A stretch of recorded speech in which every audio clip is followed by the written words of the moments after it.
கோவை சம்பவத்துல இதெல்லாம் நடந்திருந்தா நல்லா இருக்கும். இந்த அளவுக்கு இவங்களுடைய நடவடிக்கைகள் இருந்தா, தமிழக அரசு சார்புல இருந்து இருந்திருந்துச்சுன்னா, இன்னும் சிறப்பா இருக்கும்னு எதெல்லாம் நீங்க சொல்ல வரீங்க?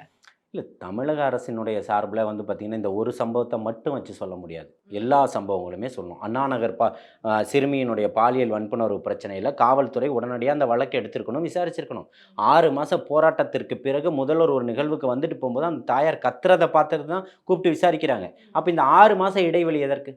அப்ப அந்த காவல்துறையில அண்ணா நகர்ல K4 காவல் நிலையத்தில என்ன நடந்தது? ஏன் 6 மாதமா அலைக்கழிக்கப்பட்டாங்க?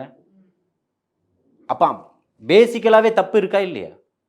அடிப்படைய மாத்துங்கன்னு சொல்றோம். அப்ப அடிப்படையிலே இவ்வளோ பெரிய தவறுகள் இருந்தா, சாமானியர்களால எங்கேருந்து நீதி கிடைக்கும்னு கேட்கிறேன். பல குற்றங்கள்ல 28 ஆண்டுகள் கடந்து நீங்கள் நிரபராதி போங்கன்னு சொல்லும்போது அவனுடைய வாழ்க்கையே முடிச்சிருச்சு. 28 ஆண்டுகள் சிறையில இருக்காங்க.